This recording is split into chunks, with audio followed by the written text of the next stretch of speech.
కేంద్రీయ గిరిజన విశ్వవిద్యాలయం భవనాల పనులు వేగవంతం. ఏప్రిల్ నాటికి తొలిదశ నిర్మాణాలు పూర్తి. జిల్లా కలెక్టర్ డాక్టర్ బిఆర్ అంబేద్కర్. రాష్ట్ర ప్రభుత్వం ద్వారా విద్యుత్, తాగునీరు, రోడ్లు తదితర వసతులు కల్పిస్తాం. గిరిజన విశ్వవిద్యాలయం పనులు పరిశీలించిన కలెక్టర్ నిర్మాణ పనుల్లో అడ్డంకులు లేకుండా సహకరిస్తామని హామీ. వచ్చే విద్యా సంవత్సరం నాటికే ఇక్కడ తరగతులు. రిజిస్ట్రార్ శ్రీనివాసన్. విజయనగరం జిల్లాలోని దత్తిరాజేరు, మెంటాడ మండలాల పరిధిలో ఏర్పాటవుతున్న కేంద్రీయ గిరిజన విశ్వవిద్యాలయ భవన నిర్మాణాల పనులను జిల్లా కలెక్టర్ డాక్టర్ బిఆర్ అంబేద్కర్ గురువారం పరిశీలించారు. మెంటాడ మండలం కుంటిన వలస గ్రామాల పరిధిలో 560 ఎకరాల భూమిని రాష్ట్ర ప్రభుత్వం విశ్వవిద్యాలయం ఏర్పాటు కోసం కేటాయించడంతో పాటు ఈ విద్యా సంస్థలో తాగునీటి సరఫరా, విద్యుత్, రోడ్ల నిర్మాణం తదితర మౌలిక వస్తువులను కూడా రాష్ట్ర ప్రభుత్వం నిధులు కేటాయించింది. వచ్చే విద్యా సంవత్సరం నుంచి విశ్వవిద్యాలయాన్ని యూ క్యాంపస్ నుంచే నిర్వహించేందుకు కేంద్ర ప్రభుత్వం ఏర్పాట్లు చేస్తుంది. దీనిలో భాగంగా విద్యార్థులకు హాస్టల్ భవనాలు, పరిపాలన భవనాలు, అతిథి గృహాల నిర్మాణాన్ని చేపట్టి వేగవంతంగా పనులు జరిపిస్తుంది.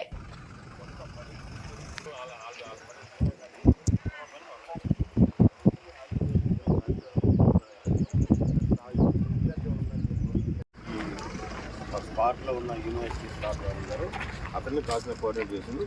ఏమైనా ట్రబుల్ రాగానే మీరు తహసీల్దార్కి ఇన్ఫార్మ్ చేస్తే అతను టేక్ యాక్షన్. అతను కాకపోతే మళ్ళీ నేను వస్తాను, ఆర్టీ వస్తే లేదు నేను వస్తాను.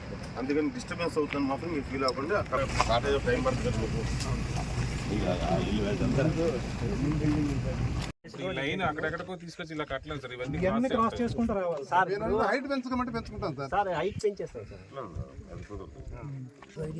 సార్ డీడీ గారు 5 నిమిషాలు టైం ఇవ్వని చెప్తాను సార్. క్యాంపస్ ల్యాండ్ మీదే, ఓనర్ మీరే అవుతారు. నేను అనేది ఎంట్రన్స్ ఏదేదో అక్కడ పెట్టి ఆర్చ్ అది అక్కడ పెట్టుకున్నాను. ఈ అప్రూవల్స్ అన్ని మళ్ళీ ఫస్ట్ నుంచి తీసుకోవాలి మినిస్ట్రీ దగ్గర నుంచి. 100 మీటర్లకు అప్రూవల్ మినిస్ట్రీ ఏంటండి సార్? ఈ ప్లాన్ తో సహా అన్ని అప్రూవల్. ఇప్పుడు మనము ఈ పర్టికులర్ ప్లాన్ అంతా through BC, EC and ministry approve అయిపోయింది. చెప్పేది అర్థం చేసుకోండి సార్. మీరు ఇక్కడ 100 మీటర్లు దాన్ని ఏం మార్చట్లేదు కదా. ఈ రోడ్ ఈ బిల్డింగ్ కింద ఇప్పుడు దీనికి ఇక్కడ బిల్డింగ్ ఎంత దూరం ఉంది? మనం ఉంచున్న దానికి ఈ బిల్డింగ్ ఎంత దూరం ఉందండి? ఈ వారం వస్తుంది. నేను మొన్న కోనసారి పంపించాను. హైయర్ ఎడ్యుకేషన్ సెక్రటరీ కోనసారి సార్ గారికి ఇచ్చారు కదా, అది పంపించాను. పంపిస్తే నేను ఈ 1 అంటే 10.8 lakhs డిమాండ్ ఇచ్చారు. డిమాండ్ ఇచ్చారు. అది వస్తుందమ్మా, రాసేమో 1 వీక్ లో వస్తుంది. ఓకే చెప్పారా? చూసుకున్నాం, చేసాను. మళ్ళీ వాళ్ళని ఎవడెవరో రెచ్చగొట్టే లోపల మీ పని అయిపోవాలి. మళ్ళీ ఎవడో వచ్చి వాళ్ళని రెచ్చగొడతారు.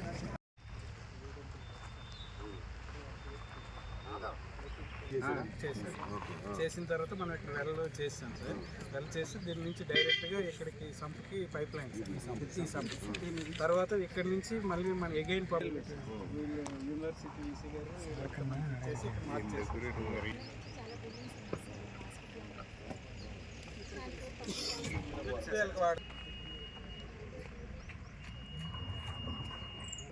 నెక్స్ట్ వాళ్ళు కన్వెన్స్ చేస్తూ మనం ఎక్కడైనా మన మధ్యలో ఎయిర్ వాల్స్ వచ్చేసి కూడా అలా చేసాం. అవి కూడా చెప్పారు. మీరు లైన్ వేసి చేసిన తర్వాత మళ్ళీ లాక్డౌన్ వాళ్ళు చెప్పి అవన్నీ ఎంత డిస్టర్బెన్స్ ఉంది తీయించేస్తారు. 1.5 సార్. 1.5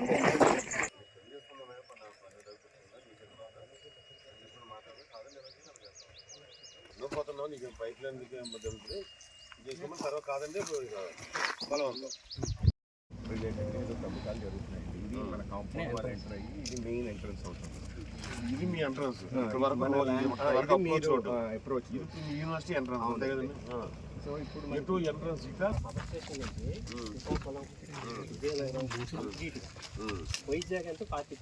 దేశాన్ని మొత్తాన్ని సేవ చేస్తామని చెప్ప.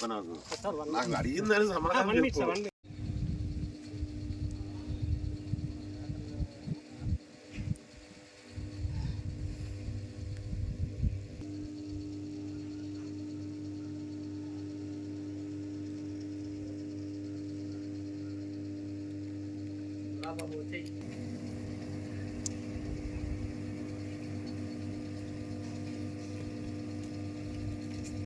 అంటే ఒక 2 పేర్ల రిక్వైర్మెంట్. ఇప్పుడు వాళ్ళకి ఎక్కడ చెప్తున్నారు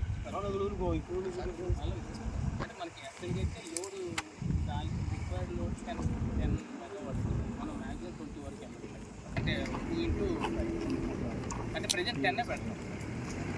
యూనివర్సిటీ పర్పస్ కోసం సబ్సిడీ కట్టేది చెప్తాను.